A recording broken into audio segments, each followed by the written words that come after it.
Administrator بلدیہ ملیر زین العابدین میرانی نے municipal commissioner بلدیہ ملیر سید جواد حسین شاہ کے ہمراہ ایس پی ملیر سنگار ملک، D S P Malir Nawaz Khan, S H O قائد آباد کھوسو خان کے ہمراہ سن سالڈ ویسٹ مینجمنٹ بورڈ اور چائنا کمپنی کے افسران کے ہمراہ کورونا ایس او پیز اور سیکیورٹی کے حوالے سے اجلاس کا انعقاد کیا، جس میں سن سالڈ ویسٹ مینجمنٹ بورڈ اور چائنا کمپنی اپنے تمام افسران و ملازمین کی سیکیورٹی اور کورونا ایس او پیز کے حوالے سے متعلقہ اداروں سے کوارڈینیشن جاری رکھے تاکہ پاکستان میں جاری کورونا وائرس کی تیسری لہر سے تمام افسران و ملازمین کی صحت کو محفوظ بنایا جا سکے۔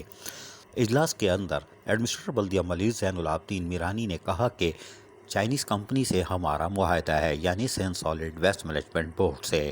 اس کے افسران یعنی چائنیز اہلکار بلدیہ ملیر میں کاموں کی مانیٹرنگ کرنے آتے ہیں اور گزشتہ ہفتے لیاری میں ہونے والے واقعے کے بعد ہم اپنے چائنیز اہلکاروں کو تمام تر سیکیورٹی کو فراہم کرنے کو یقینی بنائیں گے۔ اسی حوالے سے پولیس افسران بھی یہاں موجود ہے تاکہ چائنیز اہلکاروں کو ہم تمام تر سیکیورٹی فراہم کر سکیں۔ یہ یقیناً خوش آئندہ خبر ہے کیونکہ ایڈمنسٹریٹر بلدیہ ملیر چائنیز اہلکاروں کو تمام تر سہولیات فراہم کرنے کو تیار ہیں، خاص کر سیکیورٹی کے معاملات، تاکہ صفائی ستھرائی کا کام تیزی سے چلتا رہے۔ جبکہ اس موقع پر account officer Nasir Khan, director information Salim Khan, P S 2 administrator بلدیہ ملیر فہیم جمالی بھی موجود تھے۔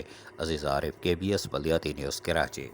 ایسی ہی خوبصورت ویڈیوز فیوچر میں حاصل کرنے کے لیے ریڈ بٹن پر کلک کر کے اور بیل آئیکن کو پریس کر کے ہم سب کے سبسکرائبر بننا مت بھولیے۔